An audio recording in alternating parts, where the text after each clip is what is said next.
Hello everyone. आज हम करेंगे हमारे चैप्टर आम और गालिब का next part, that is second part. पड़ोस में ही रहने वाले गालिब के एक मित्र हकीम रजीउद्दीन खां को आम एक आंख नहीं भाते थे। एक दिन वे गालिब की गली कासिम जान स्थित हवेली के बरामदे में बैठे थे। गालिब ने उसी समय आमों के छिलके दरवाजे के बाहर कोने में बने कूड़ेदान में डाले थे। तभी वहां से एक गधे वाला कुछ गधे लिए निकला। एक गधे ने आम के छिलके सूंघे और छोड़कर आगे बढ़ गया। हाकिम साहब मिर्जा से बोले, देखिए, आम ऐसी चीज है जिसे गधा भी नहीं खाता। गालिब ने उनकी आंखों में आंखें डालते हुए तुरंत उत्तर दिया, बेशक गधे आम नहीं खाते। तो मिर्जा गालिब के पड़ोस में उनके एक मित्र रहते थे, उनके एक फ्रेंड रहते थे। उनका नाम था हकीम रईजुद्दीन खान। तो जो हकीम रजीउद्दीन खान थे, उनको आम बिल्कुल भी पसंद नहीं थे। वो बिल्कुल आम नहीं खाते थे। तो एक बार वो मिर्ज़ा गालिब के यहाँ पर उनके बरामदे में, मतलब उनके आंगन में बैठे हुए थे। और उसी टाइम जब मिर्ज़ा गालिब ने आम खाए थे तो उन्होंने आम के छिलके जो हैं वो उनके दरवाजे के पास रखे, डस्टबिन में डाले। तो वहाँ से एक गधे वाला गुजरा, उसके पास बहुत सारे गधे थे।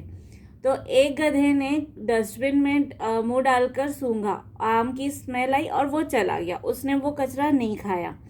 तो जो फ्रेंड थे मिर्ज़ा गालिब के, हकीम रजीउद्दीन खान, उन्होंने बोला कि देखिए, आम ऐसी चीज़ है जिसे गधा भी नहीं खाता। मतलब गधा जो है वो एक ऐसा प्राणी होता है, एक ऐसा क्रीचर होता है जिसके लिए ये बोला जाता है कि उसके पास दिमाग नहीं होता। तो मतलब जिसके पास दिमाग नहीं होता उसको भी ये पता है कि आम जो है वो अच्छी चीज़ नहीं है, तो उसको नहीं खाना चाहिए। तो मिर्ज़ा गालिब ने भी नहले पर दहला मारा और उन्होंने भी पलटकर अच्छे से जवाब दिया कि बेशक गधे आम नहीं खाते। मतलब जिसके पास दिमाग नहीं होता वो आम नहीं खाता। दैट इज, जो इंटेलिजेंट होते हैं वो आम खाते हैं और जो बेवकूफ होते हैं, मूर्ख होते हैं, वो आम नहीं खाते।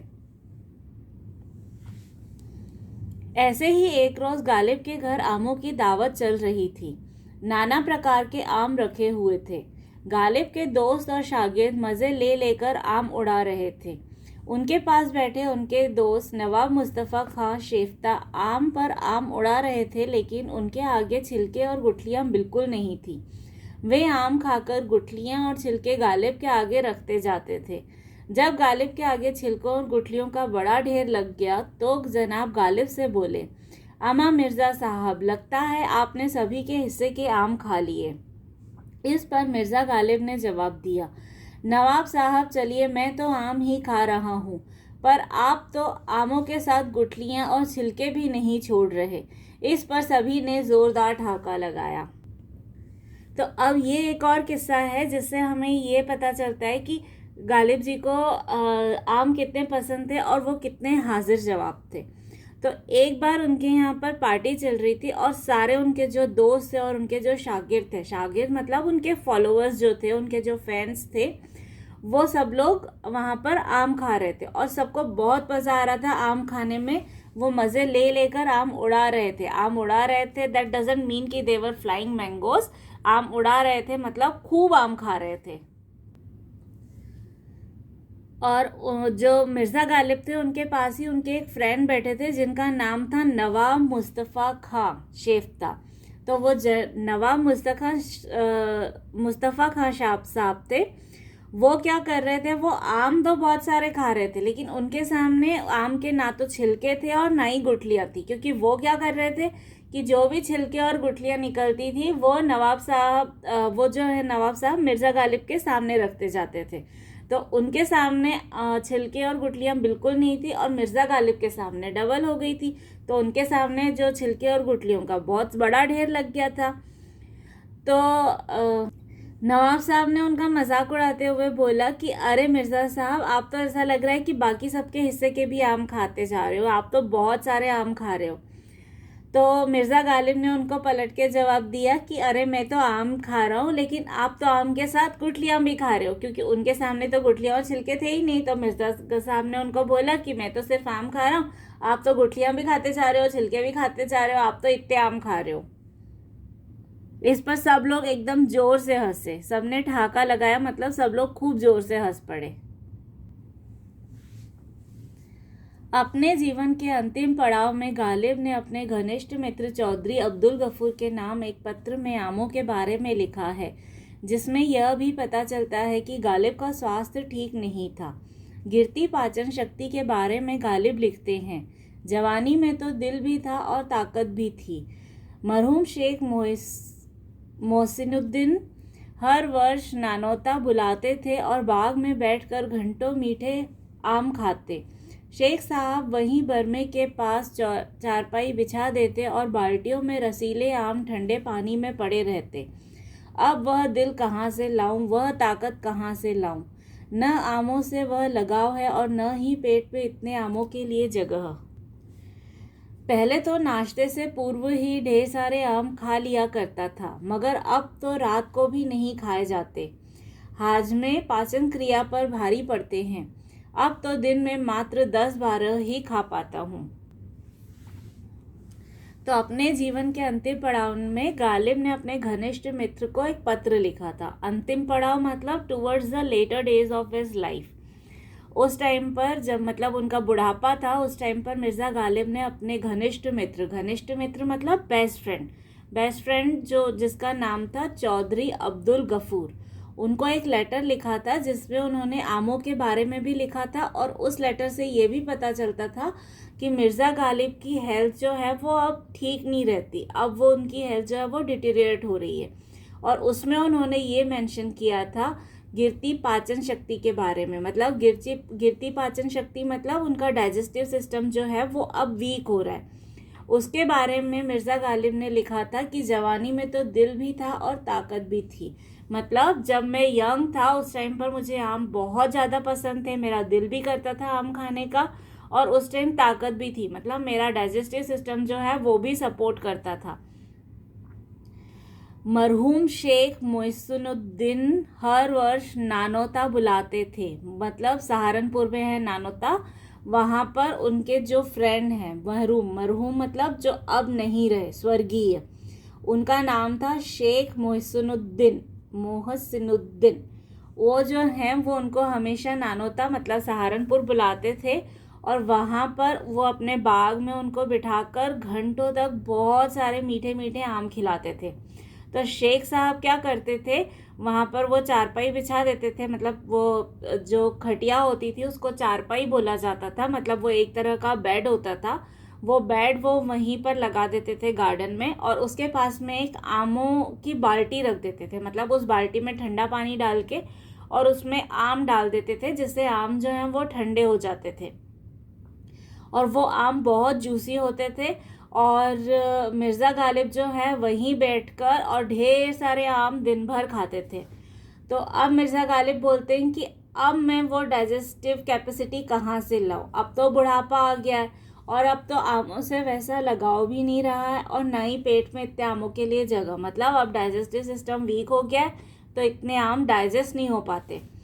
पहले तो नाश्ते के पूर्व ही ढेर सारे आम खा लिया करता था, मगर अब तो रात को भी नहीं खाए जाते, मतलब पहले तो वो ब्रेकफास्ट के पहले ही बहुत सारे आम खा लेते थे और अब तो वो रात को डिनर के बाद भी नहीं खा पाते। उनका डाइजेस्टिव सिस्टम जो है वो बहुत वीक हो गया है, तो अब आम जो है उनके डाइजेस्टिव सिस्टम पर भारी पड़ते हैं, उनका पेट उतना डाइजेस्ट नहीं कर पाता। अब वो दिन में मात्र 10-12, मतलब वो दिन में सिर्फ 10 या 12 आम ही खा पाते हैं, उससे ज़्यादा आम नहीं खा पाते। तो इससे आप अंदाज़ा लगा सकते हो कि मिर्ज़ा गालिब को आम कितने पसंद हैं कि वो कह रहे हैं कि अब वो आम नहीं खा पाते और वो अभी भी दिन में 10-12 आम खा लेते हैं। तो वो जब उनका डाइजेस्टिव सिस्टम ठीक था तब वो कितने आम खाते होंगे। एक बार जब बहादुर शाह जफ़र के वली अहद बेटे मिर्ज़ा फ़खरू ने आमों का टोकरा गालिब को भिजवाया तो उसकी प्रशंसा में इस विश्व विख्यात शायर ने एक मसनवी बहुत ही बड़ी कविता लिख डाली, जिसका अर्थ है ईश्वर इस मेहरबान व्यक्ति को मुग़ल सल्तनत के वारिस और अफसर को सदा प्रसन्न रखना और गालिब पर उसकी मेहरबानियाँ भी बनाए रखना। तो बहादुर शाह जफ़र के बारे में हमने पहले भी सुना कि उनके मेहताब बाग में जब वो घूम रहे थे और उन्होंने फिर 2 टोकरे मिर्ज़ा गालिब को भिजवाए थे, तो उनका जो बेटा था वली अहद मतलब बेटा, उसका नाम था मिर्ज़ा फ़खरू। उनको भी पता था कि मिर्ज़ा गालिब को आमों का कितना शौक़ है, तो उन्होंने भी 1 टोकरा गालिब को भिजवाया था।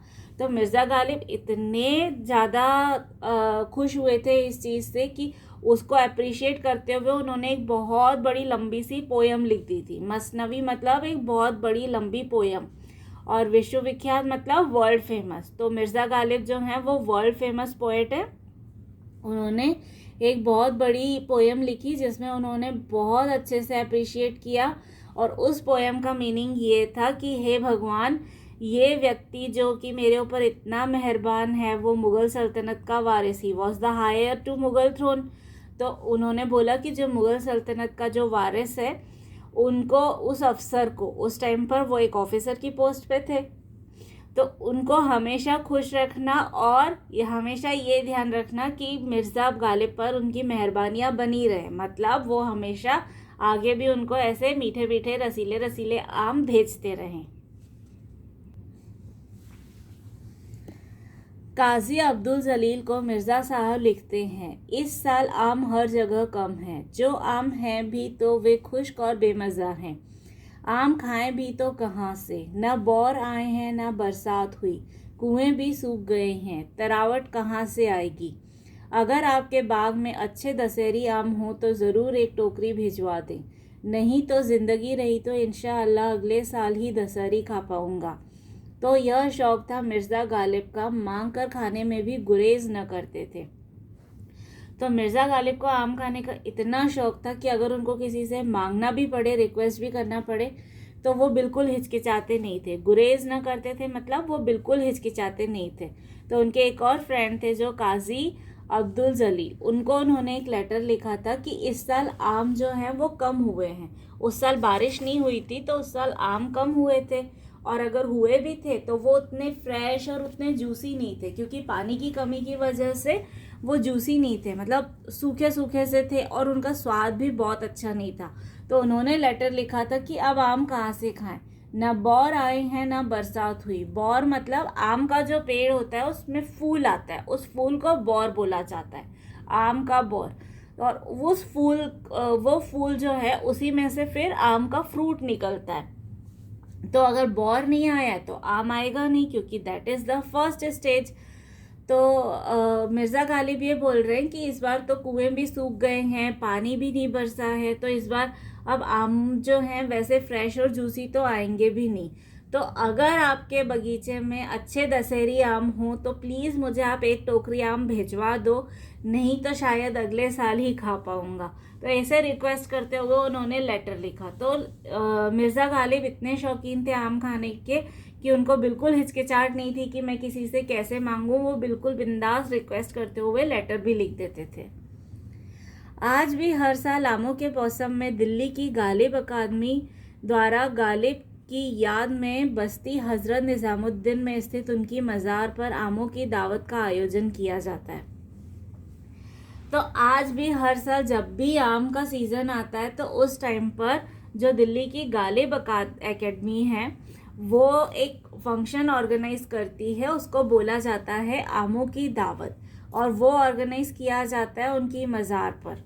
मज़ार मतलब जैसे मुस्लिम्स में ये कल्चर होता है कि जब भी कोई व्यक्ति जो है वो उसकी डेथ हो जाती है तो उसको ज़मीन में दफनाया जाता है और उसको कब्र बोला जाता है, और जो फेमस लोग होते हैं उनकी मज़ार बोली जाती है। तो जो मिर्ज़ा गालिब की मज़ार है, मतलब जहाँ पर मिर्ज़ा गालिब को दफनाया गया था उनकी डेथ के बाद, वहाँ पर हर साल, और वो कहाँ पर है, वो हज़रत निज़ामुद्दीन में है। तो जो हज़रत निज़ामुद्दीन में जो उनकी मज़ार है वहाँ पर हर साल दिल्ली की जो गालिब एकेडमी है वो एक फ़ंक्शन ऑर्गेनाइज करती है जिसको बोला जाता है आमों की दावत। मतलब वो लोगों को इनवाइट करते हैं आम खाने के लिए। तो ये था हमारा आज का चैप्टर आम और गालिब का second part, and this was the last part of the chapter. If you have any doubt or query, you can ask me in the comment box below. Thank you everyone.